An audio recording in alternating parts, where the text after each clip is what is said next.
പ്രണയം എന്നാൽ വല്ലാത്ത ഒരു വികാരമാണ്. അത് വളരെ മനോഹരമായ ഒരു വികാരമായിട്ടാണ് പണ്ടുള്ളവർ കണ്ടിരുന്നത്. എന്നാൽ ഇന്ന് പലരും അതൊരു നേരമ്പോക്കായി കാണുന്നു.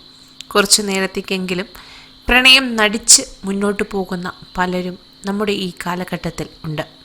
പലർക്കും പ്രണയം എന്തെന്നോ അതിന് കൊടുക്കേണ്ട വില എന്തെന്നോ അറിയാത്ത ഒരു സാഹചര്യമാണ് ഇന്ന് കണ്ടുവരുന്നത്.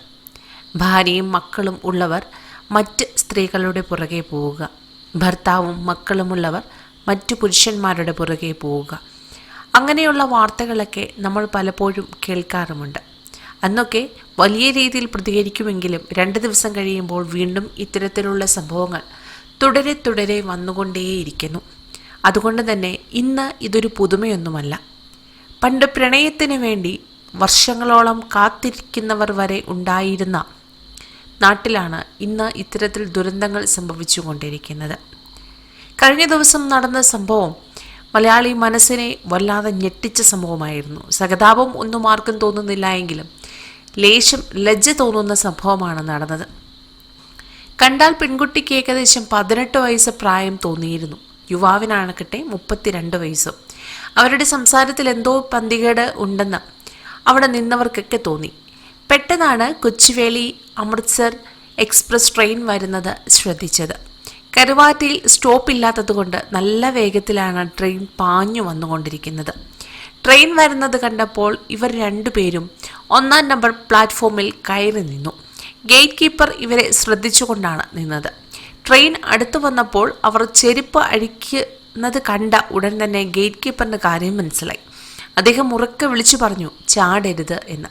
പക്ഷേ എല്ലാം ഞൊടിയിടയിൽ സംഭവിച്ചു. ട്രെയിൻ അടുത്തെത്തിയതും ഇരുവരും ഒരുമിച്ച് ട്രാക്കിലേക്ക് ചാടി. ആ കാഴ്ച മനസ്സിൽ നിന്ന് മായുന്നതേ ആയിരുന്നില്ല എന്ന് ഗേറ്റ് കീപ്പർ പറയുന്നു. പിന്നീടാണ് മരിച്ചവരെക്കുറിച്ചുള്ള വിവരങ്ങൾ അറിഞ്ഞത്. ചെറുതന കള്ളൂലിൽ കോളനിയിലെ ശ്രീജിത്ത് എന്ന 38 വയസ്സുകാരൻ, ഹരിപ്പാട് നടുവട്ടം കാട്ടിച്ചിറയിൽ നിന്നുള്ള +1 വിദ്യാർത്ഥിനി ദേവിക എന്ന 16 വയസ്സുകാരി എന്നിവരാണ് മരിച്ചത്. ഷാമ്പു വാങ്ങാൻ പോകുന്നു എന്ന് പറഞ്ഞുകൊണ്ടാണ് ദേവിക വീട്ടിൽ നിന്നും ഇറങ്ങിയത്. ശ്രീജിത്തിന്റെ ഭാര്യയുടെ വീടിനടുത്താണ് ദേവികയുടെ വീടെന്നും ഇരുവരും തമ്മിലുള്ള അടുപ്പത്തിൽ നിന്നും ദേവികയെ പിന്തിരിപ്പിക്കാൻ വീട്ടുകാർ ശ്രമിച്ചിരുന്നതായും പോലീസ് പറഞ്ഞു.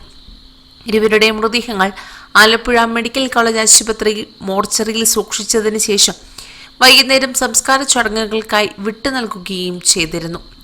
ഈ നിമിഷത്തെ ഒരു തീരുമാനം എത്ര ജീവിത അഭിലാഷങ്ങളെയാണ് ഇല്ലാതെയാക്കിയത്.